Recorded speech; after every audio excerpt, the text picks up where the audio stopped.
स्नेहा, क्या बात है? बहुत थकी हुई लग रही हो। नींद पूरी नहीं हो पाई क्या? रोहन की बात से स्नेहा का मन किया चिल्ला चिल्ला कर कहे, हाँ, नहीं सो पाई हूं और ना ही सो पाती हूं, लेकिन तुम्हें इससे क्या? तुम तो गेस्ट रूम में जाकर रोज आराम की नींद लेते हो। क्या माँ सिर्फ मैं ही बनी हूं? तुम्हारा पिता बनकर कोई भी फर्ज नहीं है? मुझे तो सुबह ऑफिस जाना है और तुम्हें घर पर ही रहना है। घर पर रहकर कितना काम होता है अंदाजा भी है तुमको। लेकिन नहीं, आज भी स्नेहा के होंठ सिल गए। उसके मन की आवाज मन में ही दब कर रह गई। सारा दर्द एक गहरी सांस के साथ खींचकर उसने अपने उसी शांत स्वभाव में कहा, हाँ, बहुत ज्यादा सर दर्द हो रहा है। रात शायद गुड़िया को पेट दर्द था।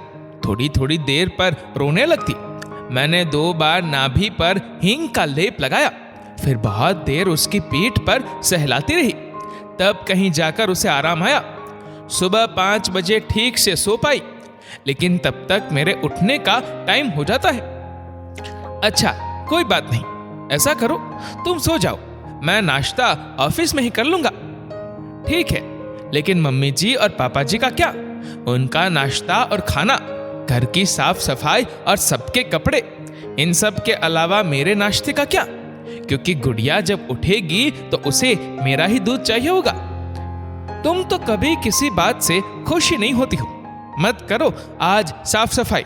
कपड़े तो वैसे भी मशीन में धुलते हैं और माँ पापा जरा सा खाते हैं। बना देना कुछ भी, वही तुम भी खा लेना।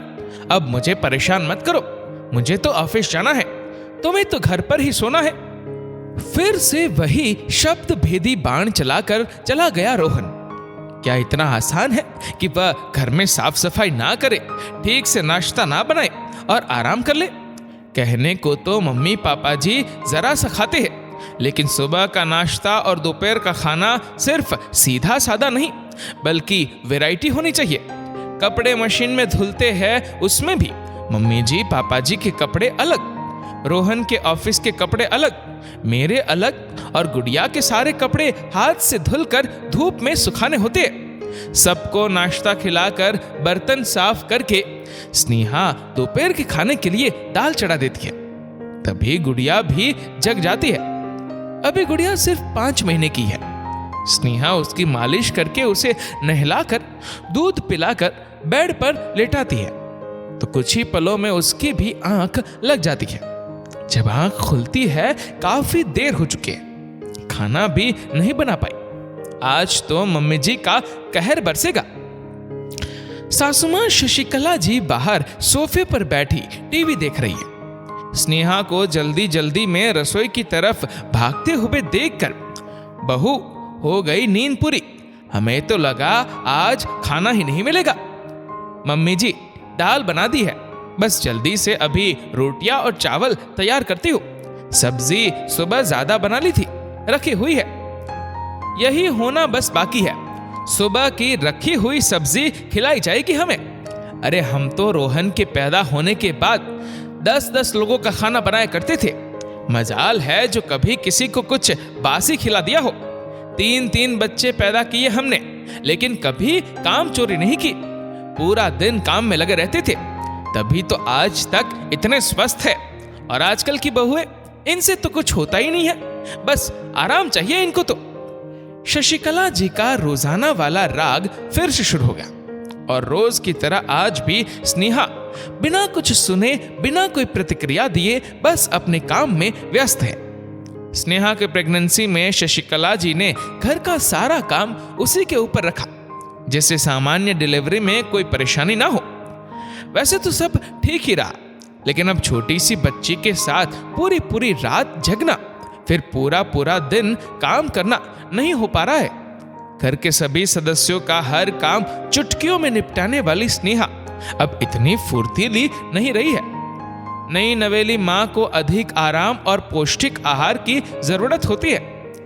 कभी सुबह को स्नेहा की आंख देर से खुलती तो कभी दोपहर को गुड़िया को सुलाते वक्त आंख लग जाती, और बस शशिकला जी को मौका मिल जाता उसे 10 बातें सुनाने का।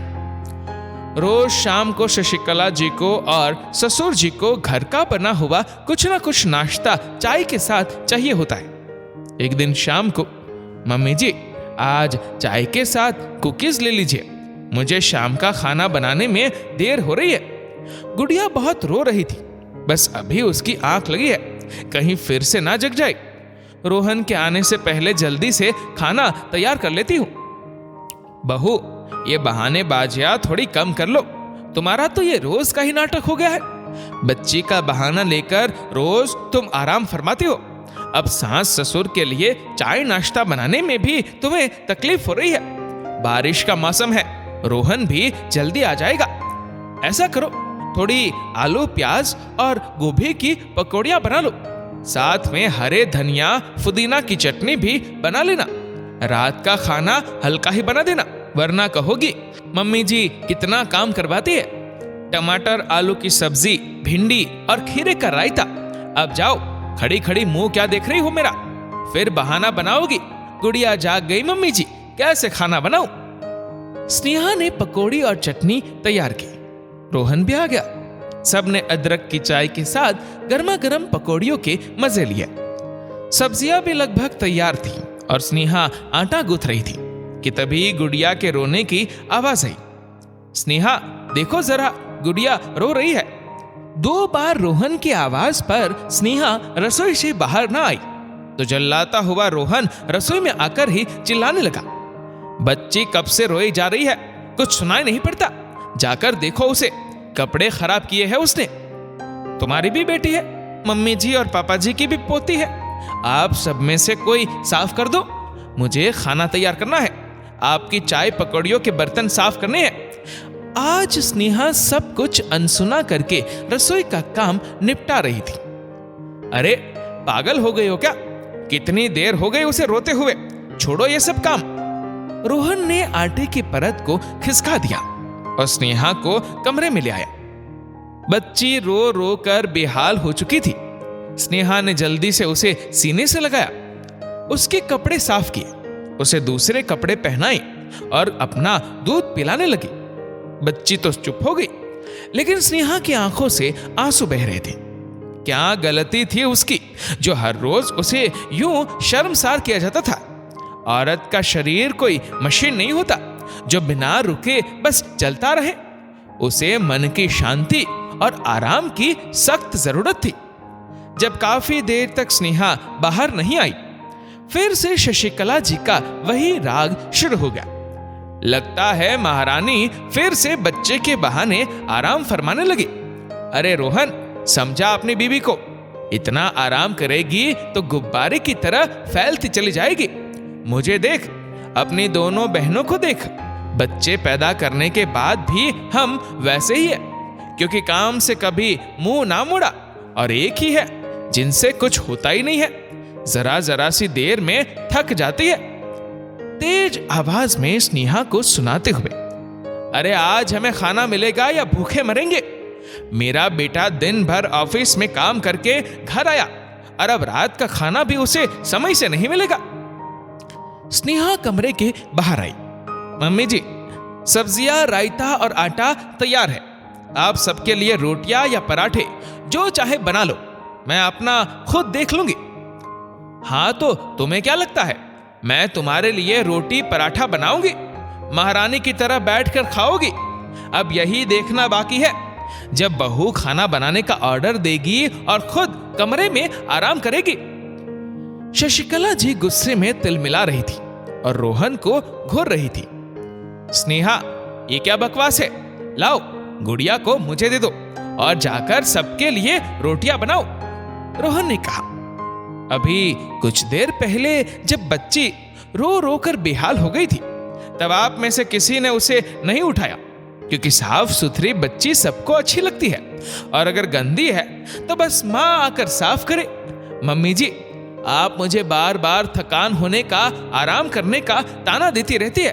और क्या कह रही थी आप? आपकी दोनों बेटियां, पहले का तो मुझे पता नहीं, लेकिन अब मैंने जरूर देखा है कि आपकी दोनों बेटियां अपनी सास पर कैसे हुक्म चलाती है और उनके घर में खाना बनाने तक के लिए बाई रखी हुई है।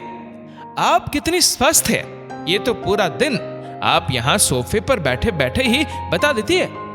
एक गिलास पानी का लेकर आप खुद से नहीं पी सकती।